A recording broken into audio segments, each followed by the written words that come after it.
The Joyride op OFM met Nico, Minka, Aaron en JB. OFM, the sound of your life. This is The Joyride, and we are so privileged to have world-famous flat earth enthusiast, expert, and all-round nice guy, David Weiss, on the show this afternoon. David, welcome to the show. Hey, thanks, Nico. Glad to be here. Looking forward to the conversation. Fantastic. So where are you at the moment? In the US? I'm in the U.S. right next to New York City, unfortunately. Good luck. The 20th of Jan is going to be a thing of its own to tackle. A show. Yeah, we're holding thumbs that everything goes well. David, well, that's not going to happen. Yeah, you know it. He's got too many followers, like most of us have that problem as well. David, tell me, this is a controversial subject in any conversation. I mean, we've grown up knowing that the earth is round, as far as believing. Let's rather use that word. Belief is probably the best way to go about it. And straight off the cuff, I'm going to tell you, there's no way I believe the earth is flat. But you're going to convince me today. Is that right? Well, I'm going to show you that you have zero proof that the earth is a ball. So we'll start there and then we'll unwind it from there. But nobody likes having their ball taken away. Of course. I'm going to remove your ball today. Tell me, when was the first time that you realized or came to grips with the fact that maybe the earth is not a ball? So I did a conspiracy podcast, so I'm open-minded, and people started sending me in the second year or third year, hey, have you looked into flat earth? And like any common, intelligent thinking person would do, I would delete that email and ban them from our social media for being so stupid to even ask me to watch a 1-minute video. But then I was forced to look by another researcher that I trust. And I was like, all right, that's it. And I went in with a closed mind.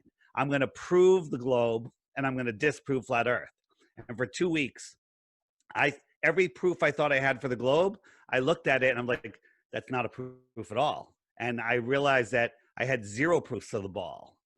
And so then I realized my concept of what flat earth was is completely wrong. And my understanding of what the globe is completely wrong. So after 2 weeks, I came out the other side going, oh my God, we don't live on a spinning water ball rocket flying through an infinite vacuum.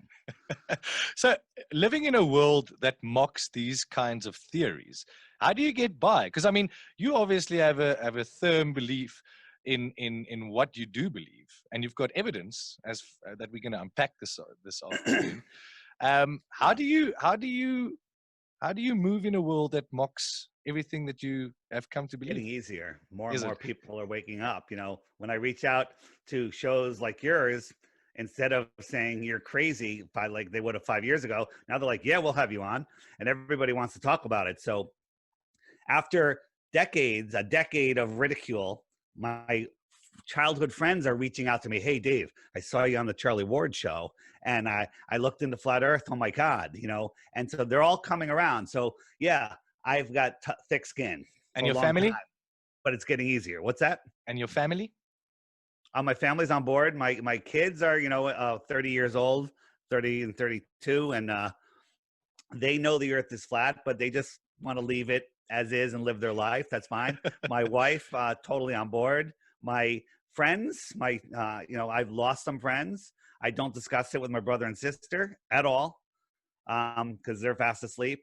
And that's fine. But I've gained new friends and family, a whole, the flat earth community is the nicest community you could ever be in. What's the worst insult you've ever received? You got a fat head? I don't know.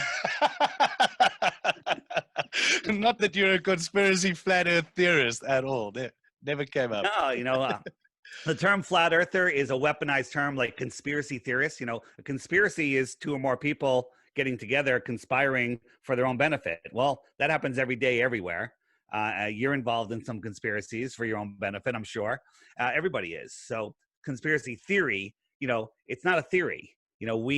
We know that there is a deception. When you look at what the flat earth is and what the ball is, you realize the ball makes no sense. I'm going to say some crazy things during the show. I'm going to say some things that you can be like, oh, that makes sense.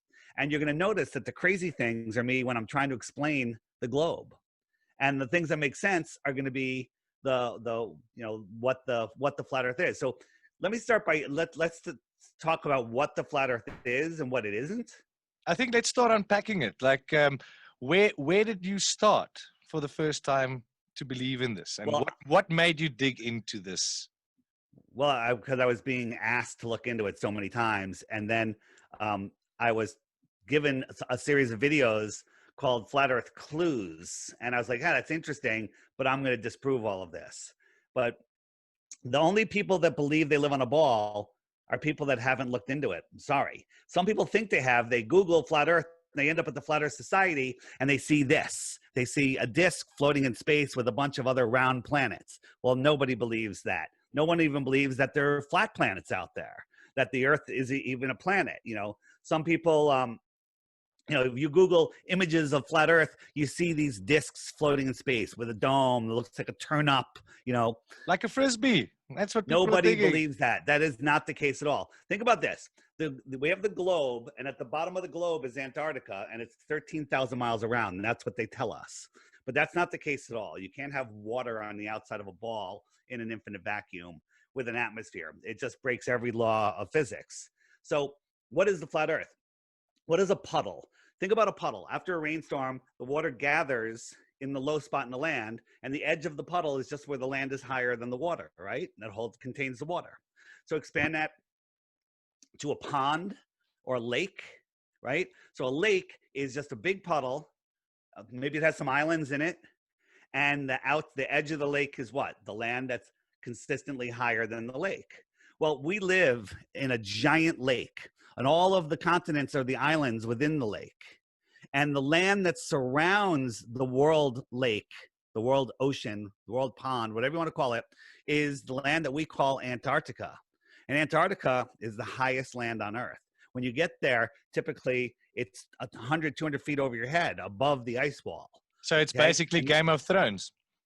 Well, it's not an ice wall. When you look at Antarctica, people's like, where's the ice wall? Well, the ice wall is just the edge of the world ocean, and then you have this ice plain that goes on for hundreds, if not thousands of miles, and then there's a mountain range beyond it. Okay, so that is just the shoreline of the world ocean. Okay, and nobody is allowed to independently go there and explore. So we live, the water, large bodies of water at rest lay flat. Okay, that's a fact of physics. They don't curve over a ball.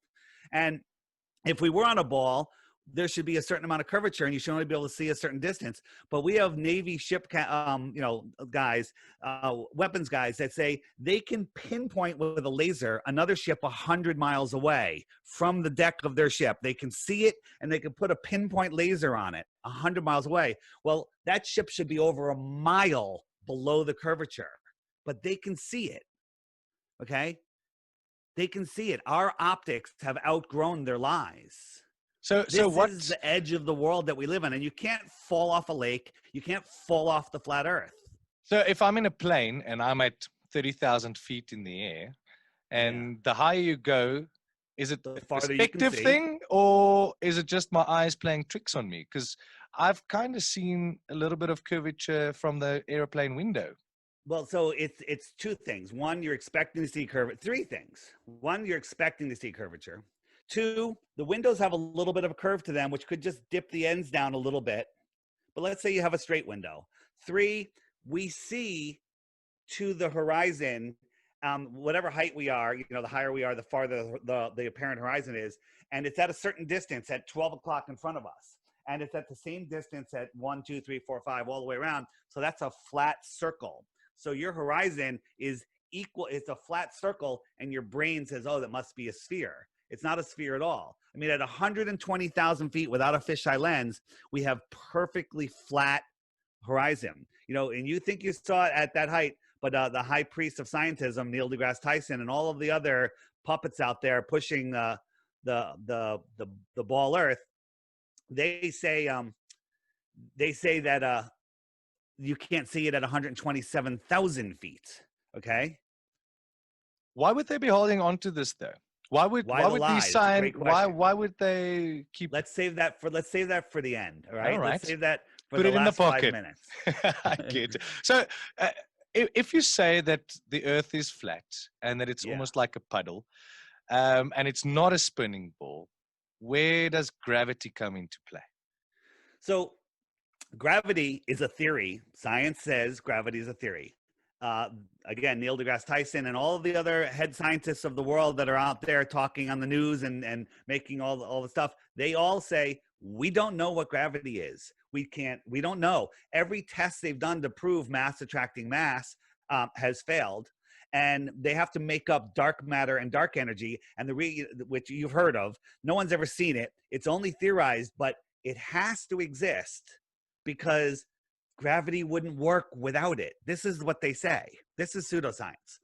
Okay. But it has to exist. But that's like me saying, hey, I owe you $100. I'm going to PayPal you $4, and then I'm going to send the $96 in dark dollars. But trust me, they exist. You're never going to see them, but they exist. But right? what So keeps us on either- this flat plane? Why aren't we What's that? floating? What keeps us on this plane? So I'm going to get there.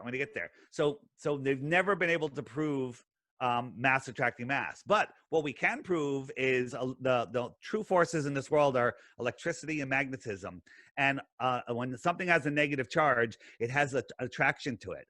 Well, the Earth plane has a measurable negative electric charge. Not a theory, it's a fact. It's measurable. And the voltage as you get higher off of Earth increases by 100 volts every meter. That's not a theory. This is, free. This world is filled with energy. So that negative energy establishes a down. For me, down is right here. For somebody in Australia over there, down is down, straight down. It's not up, okay? Not down under. It's the same down. It's the same down across the plane. So that negative charge establishes a weak down force. Just like to say gravity is a weak force. And then buoyancy and density sort everything out. If I had a basketball and held it over a body of water and I dropped it, it's going to fall through the air because it's more dense in the air, but it's going to sit on top of the water because it's less dense than the water. Okay. And that's just because everything knows where down is because of the negative charge of the Earth. Now, you ever see those little triangles that they make out of tinfoil and they electrify them and they float up in the air? Yeah. They're just changing it to a negative charge, a strong negative charge, and it negates the negative charge of the Earth and it floats. So gravity. Go ahead. Speaking of water, though, where do the tides come from then? Because So that's pretty the tides- universally the same. So tides are amazing. Tides are way stranger than you think, and they're not tied to the moon. So when they're not tied to the gravity of the moon. And the way I can prove that is when we have a really high tide, you have a full moon, you have a really high tide. Okay, but when there's a new moon, there's not a really high tide. The moon's still there in the heliocentric model. It's just not lit up by the sun. Why would the gravity be any different? Okay. And there's tidal nodes all over all over the world in different places. Insanity. You watch where these high tides and low tides are. None of it correlates to the moon, but the tides are tied in with what I call the Earth battery system. The Earth is a giant battery. The sun and the moon are the anode and the cathode of the battery. The salt water carries the current. Okay, and that might have something to do with the tides. And the land is the salt bridge of the battery. But freshwater lakes are perfectly calm, right? Perfect glass freshwater lakes happen all the time, right? With zero, not a ripple, but we're spinning and whirling and twirling and flying billions of miles a day, and not that water doesn't move. Science says because of the spin of the Earth, the water bulges at the equator 14 miles high. Well, that would make sense in the gravity spinning ball model. Centrifugal force makes the water bulge at the equator. 14 miles high is taller than Everest. Where do you see that bulge? And if you're in an airplane at 5 miles high, cruising altitude, when do you climb over that bulge to go, from the north to the south? Well, a guy like just to skim across the top of the bulge. A guy like Neil deGrasse Tyson says that we're in a black spheroid. We're not 100% round. So wouldn't that explain some of it? Neil deGrasse Tyson is a liar. Okay. and we'll get into NASA real quick, and I'll just show you that everything that comes from NASA is complete and total nonsense. And when you unwind that, you realize we never went to the moon. So before we get there, you just said that the moon and the sun act like cathodes. Salt bridge is the water. So are you saying in the same breath that the sun and the moon aren't real in the way that we've come to know them? I see sun and the moon in the sky, but they're small and they're close to Earth. The sun and the moon do not act like physical objects, right? Does this sun look like it's 93 million miles away with a hot spot right below it? You know, if it was 93 million miles away, why doesn't it light up the whole Earth equally, right? This sun is right here within the Earth system, okay? It's small, but it doesn't act like a physical object. If two people were triangulating the sun, one person's directly under the sun, and he could prove that with a post, you know, and no shadow. And the other person's 500 miles away, and he looks at the angle he sees the sun, and this guy looks at it. You can calculate and come up with a triangulate where the sun is. But if you add a third or fourth or fifth person to that triangulation, it should get even tighter, but it doesn't. It gets way wacky because everyone sees the sun in a different position in the sky. So what are the stars and the planets then? So anything that's above our heads or beyond the shoreline of Antarctica is speculation. I'm happy to speculate, but we can talk about physical things that are under our feet. This is the star acapella. Well, acapella, it's not acapella. It's called Arcturus. Acapella is a singing thing, right? Yeah, with no instruments. This is the star Arcturus through a super zoom P900 consumer grade camera, $200. Okay. Looks like a disco ball to me. Yeah, well, this is the sun. This is not the sun. This is the star acapella, whatever. I'm losing my mind. Arcturus. This is the sign. This is the star Capella. Completely different. This one might be a little out of focus, but it doesn't matter. It's got these cymatic patterns and these colors. These things are within the Earth system. Here's this star is Sirius. I have it slowed down, but it's amazing when you see these things. Now, we've sent balloons up at nighttime in the desert where the stars are completely clear, and we have camera looking up at the stars. And you would think as it goes up higher, it's going to get even a better view because it's going to get above any pollution. By the time it hit 80,000 feet, all the stars were gone. But and this is my personal experience, I've looked through a pretty powerful telescope. Me too. And I had observatory for 4 years in college. I've seen Saturn and its rings. So absolutely. Saturn, how can it not be there? So no, I'm not saying it's not there. If you look at Saturn, the official picture of Saturn that's in all of the textbooks, it's a composite. They literally stitched it together with crude. I don't even want to say Photoshop because I don't even know if they had Photoshop back then.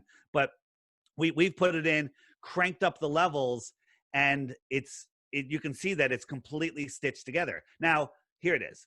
This is what's sad. This is the picture that everyone's seen. You crank up the levels, you can see that it was constructed. There's no question. If you know anything about computer graphics, this was constructed.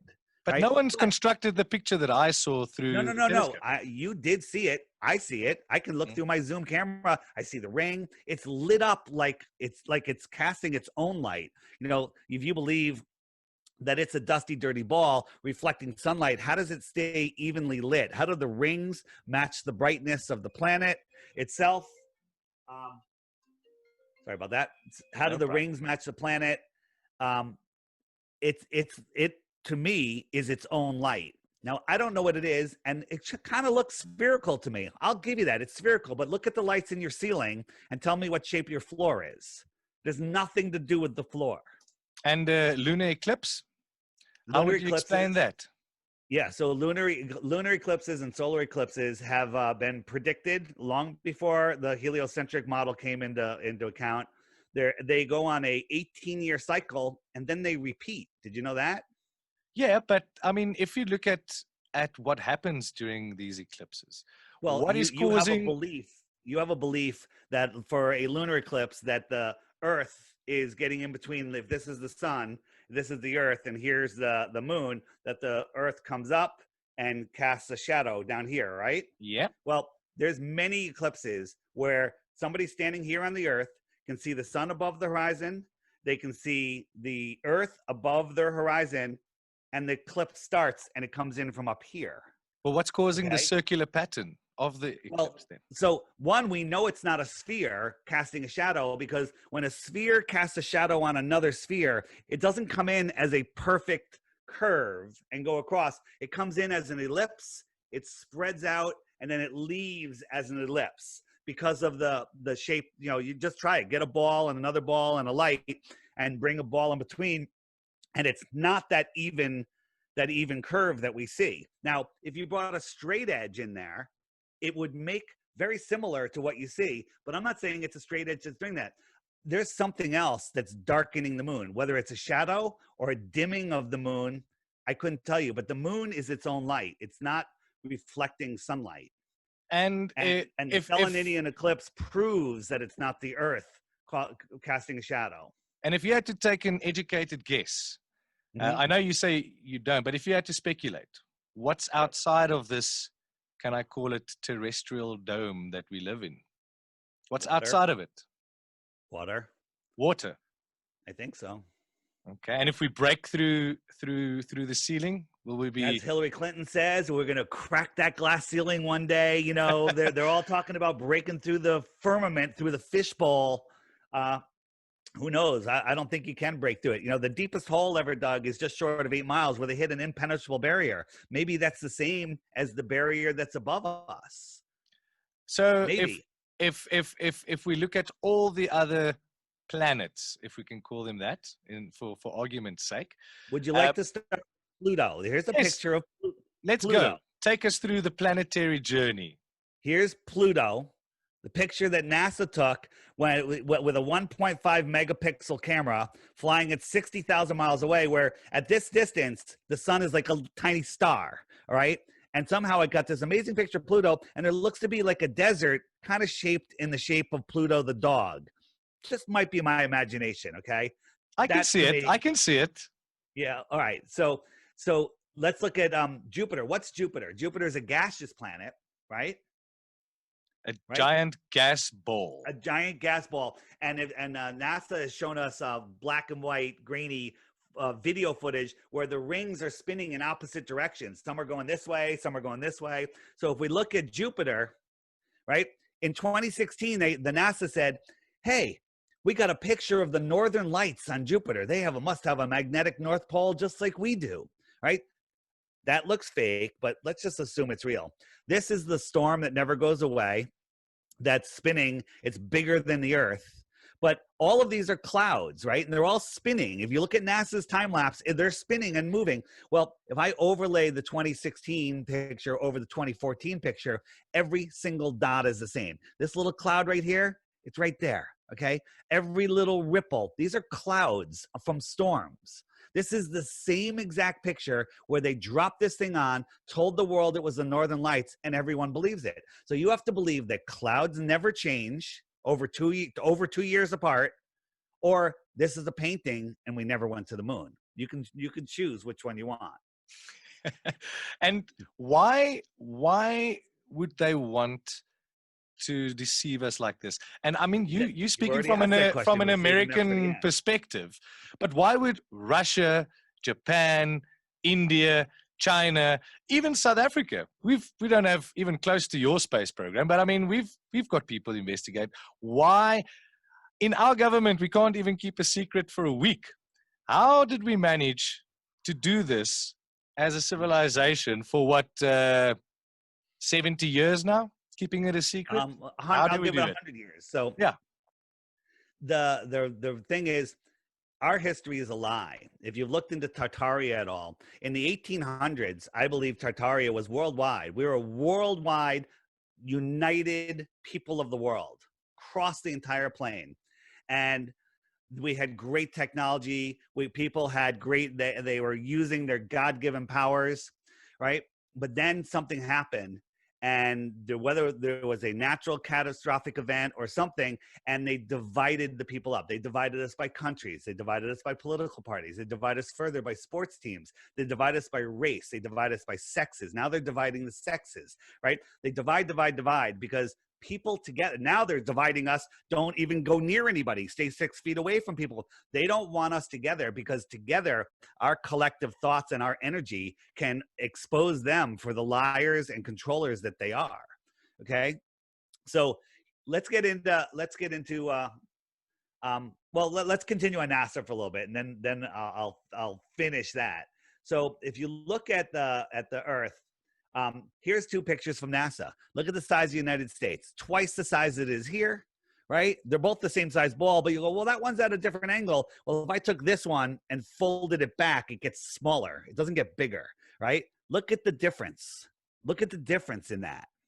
That's insane, right? That's crazy.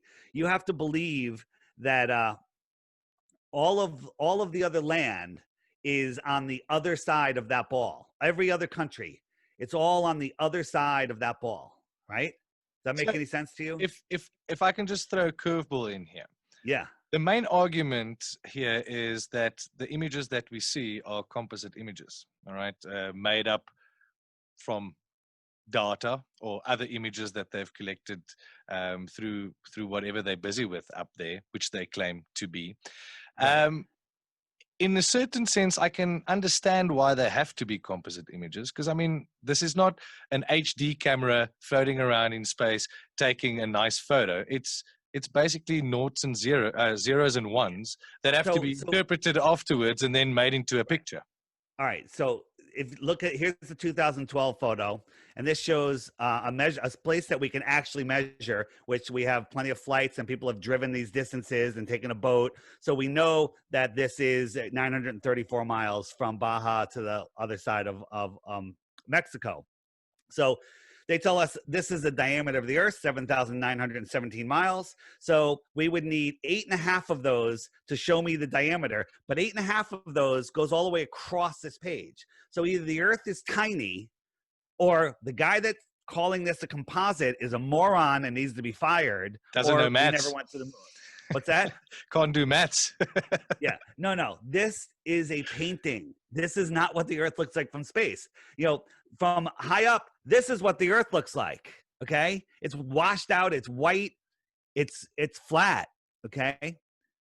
Do you think, on a more philosophical note, I don't know if you're a spiritual or religious person at all, but do you think there might be a certain kickback from the powers that be?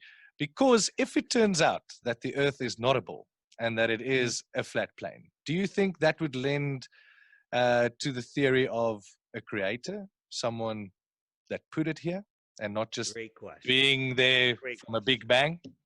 Yeah, so there's a verse in the Bible that says, it says, if you see my creation, the Earth, then you no longer have an excuse to deny my existence. Okay?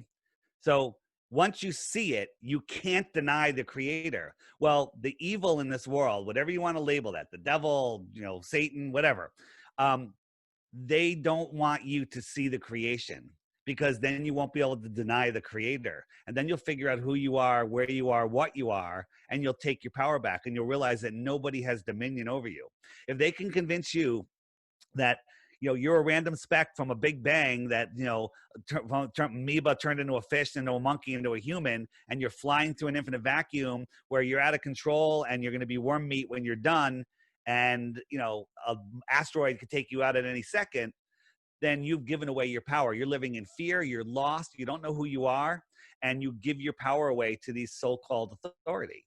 Okay, but what we have flat Earth conferences. I just was one in October. I was at one in October, and everybody there is awake and aware, and they've taken their power back. Okay, people go, what difference does the shape make? It's not the shape, it's the lie. Some people's lives or jobs haven't changed, but they're more fulfilled, they're more awake. And then the analogy I use is in the great documentary with Keanu Reeves called The Matrix. You know the movie? The red pill and the blue pill. Okay, but look at Keanu at the very beginning of the movie. He's depressed. He knows something's wrong, and he's trying to figure out in his conscious mind, but his soul knows something is wrong with the world. Something's not right. And so he has this depression because he's separated from his soul. And at the end of the movie, he finds himself. And look at the Keanu at the end. He's taken back his power. Well, that's the difference between not knowing where you live and knowing where you live. Now, you can manage and not know where you live and find God and have a good life, and that's that. But you're really missing your potential by believing that you're a random accident in a godless universe or a distant God universe. So satellites, what's Elon Musk busy with? Like, what is he sending up there? Are they Elon just Musk doing like is, little flybys? What's happening? again, anything above our head is speculation. I can prove to you that that when we look at the space shuttle, not the space, the is it the shuttle? What is it? The ISS, the International Space Station, that physically it's impossible for us to see it, but we do see a light cruise across the sky. I've seen it. I've got the tracker. Hey, it's coming across, and it's a little piece of the sun. It's bright. Now, how is it so bright? How come it's not flashing the sun? You know, where's it reflecting the sun? How come I can see it lit and somebody 100 miles away can see it lit also? Like, that doesn't make sense. You can only flash the sun in one direction, okay? So that thing that we see when we see a cruise along the sky is a luminary. I don't know what it is. It's just like a wandering star, which we also call planets, and it's just on a faster cycle. So here, be the devil's advocate here. Here's from the space station. How come I don't see any land? Good question. That's one video. I've seen videos one video, ISS where you do see some land at the bottom. Yeah, but again, it's never live. Well, the reason you don't see any land is because this was taken in someone's front yard and we just turned it upside down, right? That was zero budget. Okay, they've got $65 million a day, and they're doing stuff like this. These guys were like flipping their little CGI hat around, and this guy floats by in the background. Does he look like he's floating to you? The green screen forgot to take out his harness, right?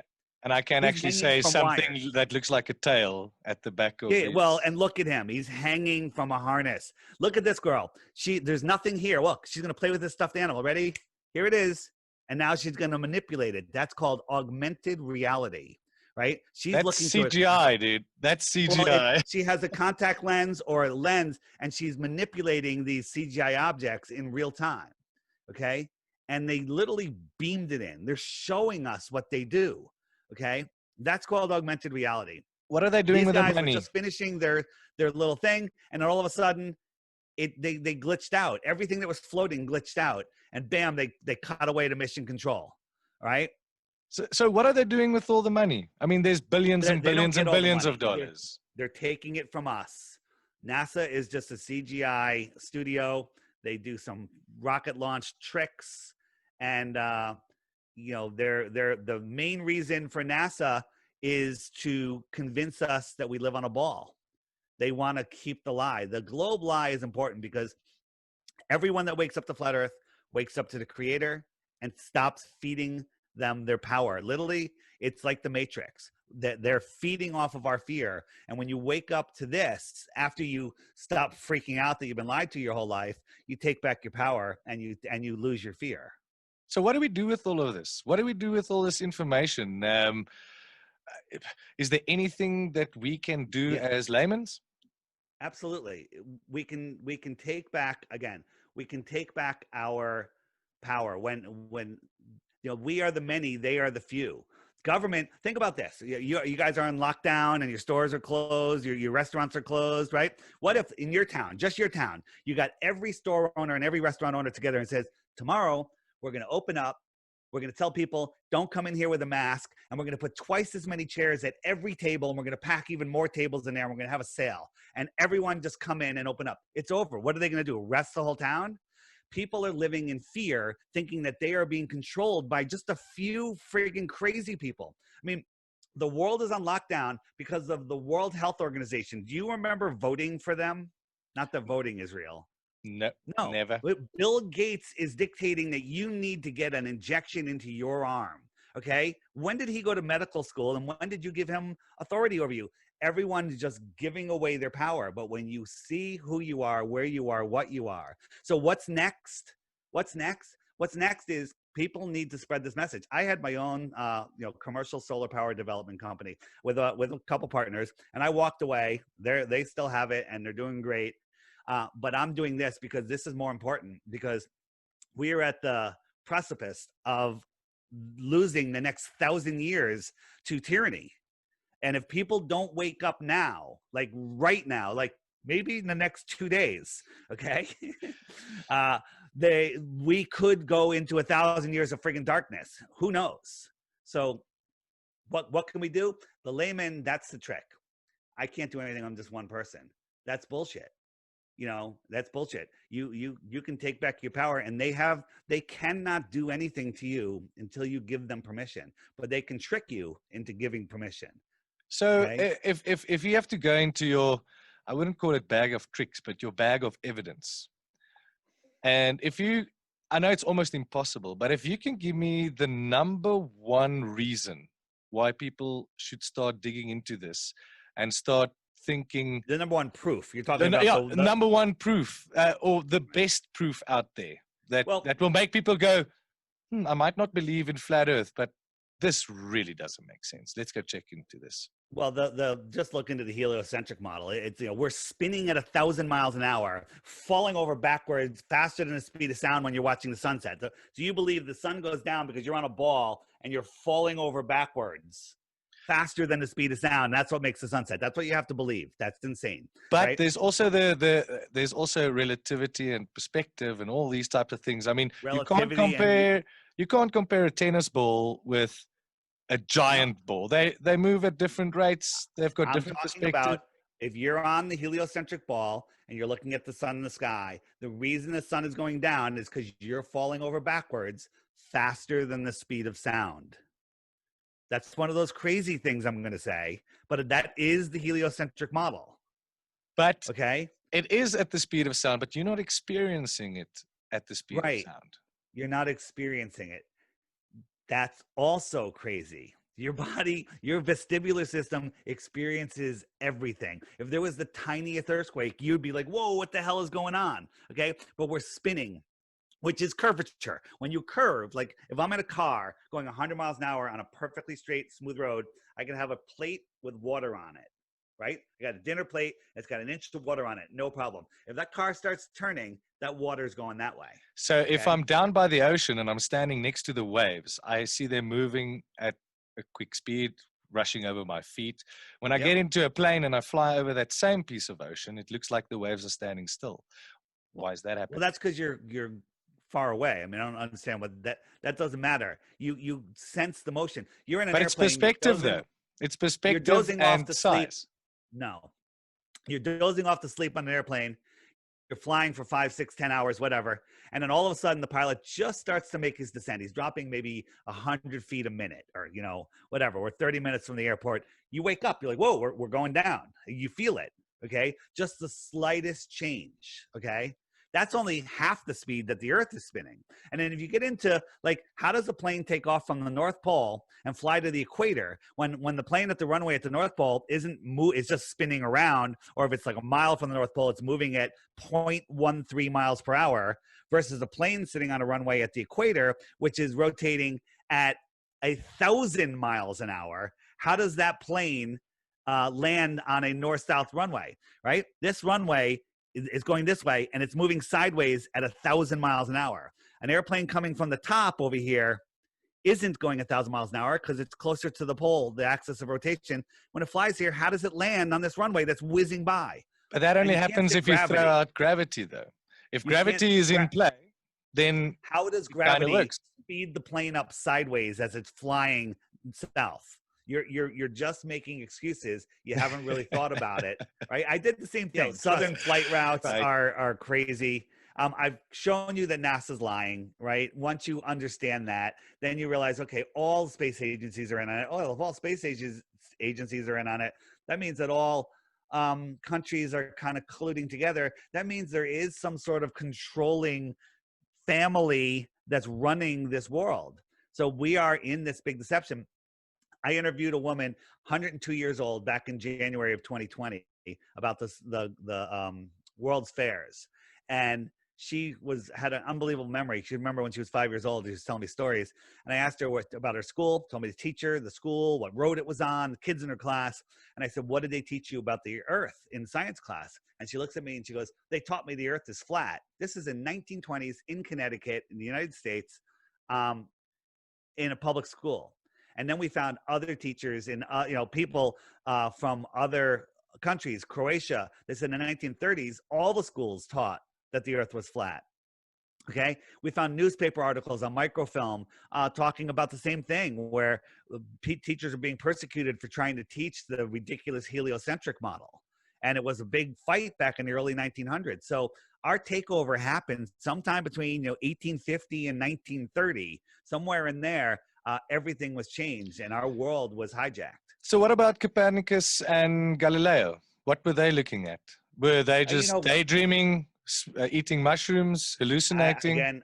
Again, I wasn't there, and I don't know how true those stories are. Never met the gentleman myself, but we've looked into the story about Aristophanes, right? He's the one that with sticks and shadows, figured out the size and shape of the earth. So that's a made up story. That's another question that I wanted to ask you. Like, why would a shadow be longer in certain parts of the earth than in other parts if the earth is not round? Yeah, because you have to believe that the only way that it can be longer is if the sun is an infinite distance away and the rays are coming in parallel. That's what we're told. But have you ever seen parallel rays? I mean, this is what you see when you see the sun coming through the clouds. And those don't look parallel to me. That refraction? To me, got nothing to do with it? That's a word. That's a word. They're made up as well.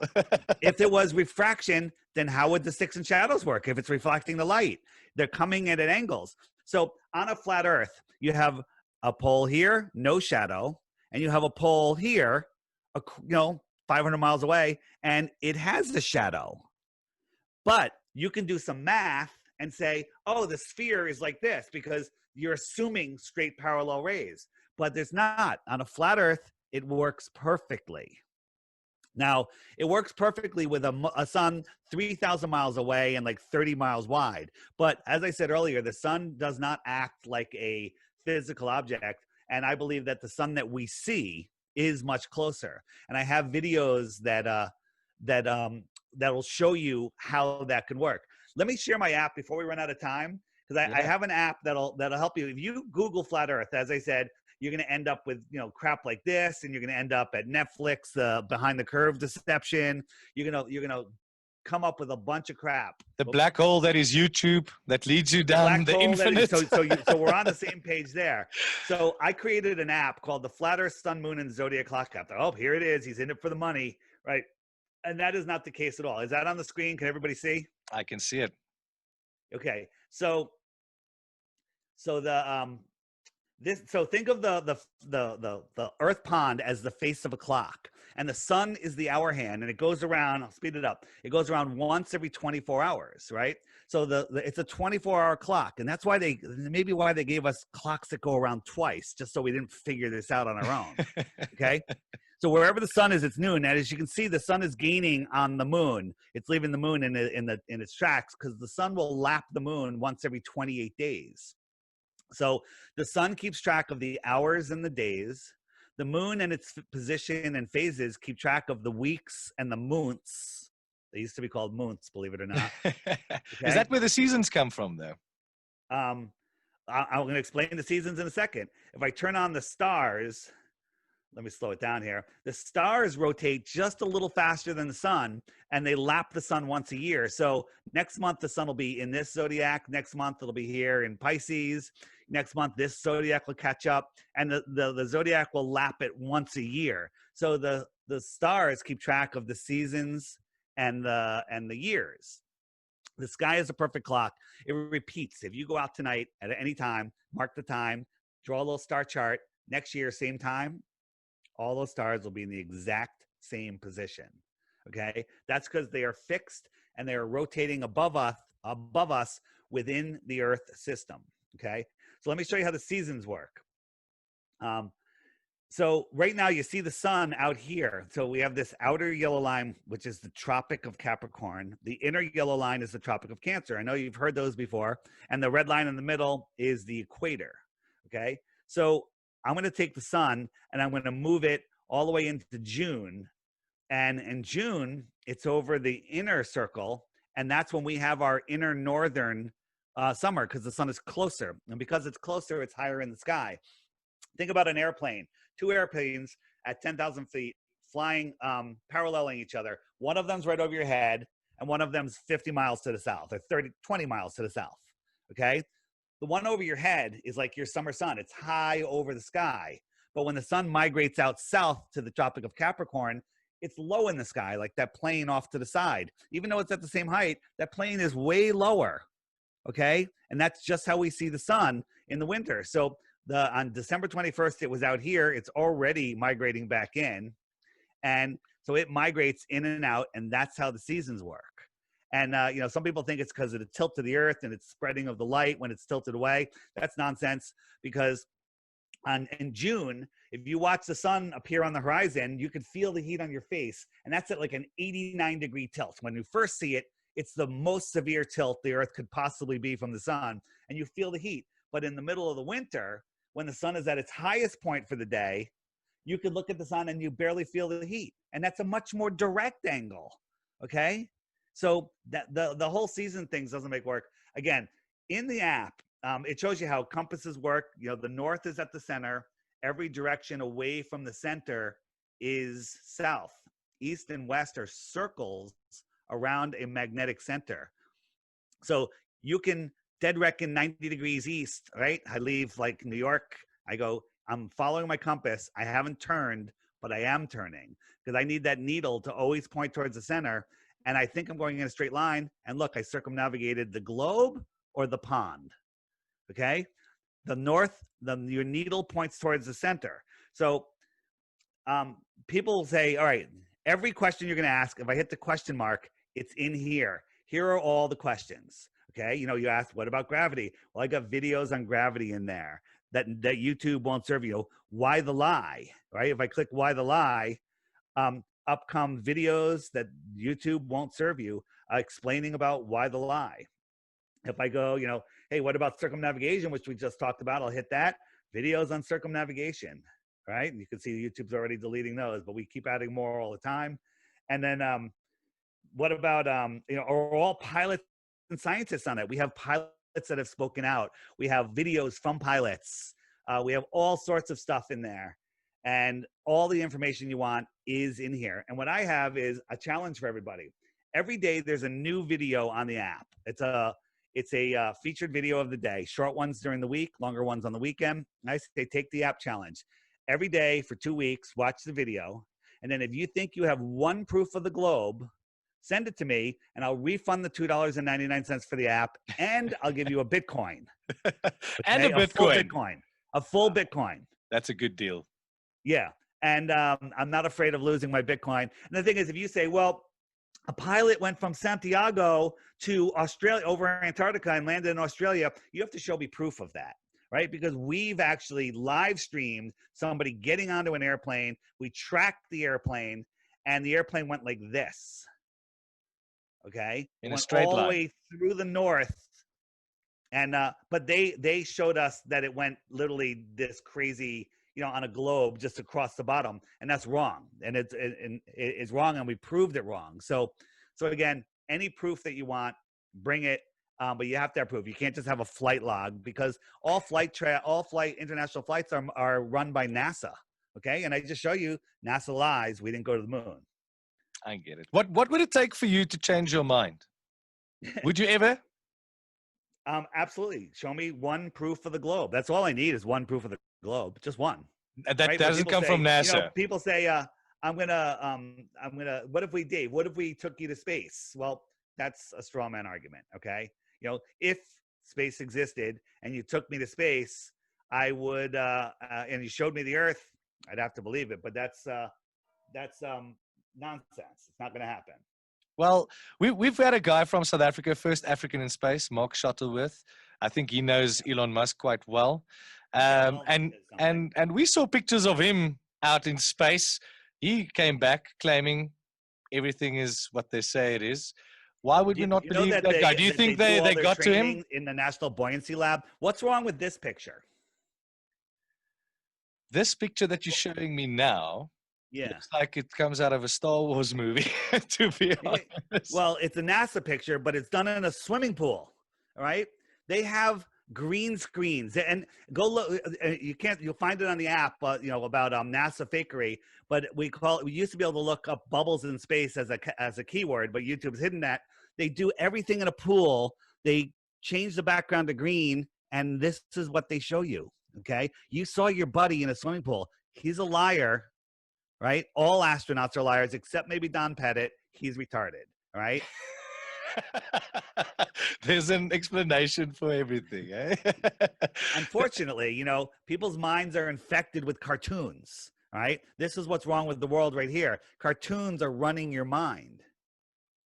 I can see it with my 1.5-year-old daughter. It is so true. They start at a young age. True. David Weiss, it's been such a pleasure having you on the show. I know you've got to run along to your next interview as well. Any last words for our listeners to get them to delve into this? Sorry, say again? Don't believe anything I say. Just research it yourself. And if you want to Google it, you're not going to find anything. It's really hard to find the good videos. Get the app. If you don't want to get the app, that's fine. Check out my podcast, theflatearthpodcast.com. And or just the Flat Earth Podcast in your podcast player. Listen to the first 10 episodes, and then you too will lose the respect of your family and friends, just like like every Flat Earth. What a thing to look forward to. David Weiss, we wish you all the best for your future endeavors, and maybe we'll talk again in the near future. All right, thanks, and send me a link when this is up. I shall do so. Cheers. All right, thanks, man. The Joyride op OFM met Nico, Minke, Aaron en JB.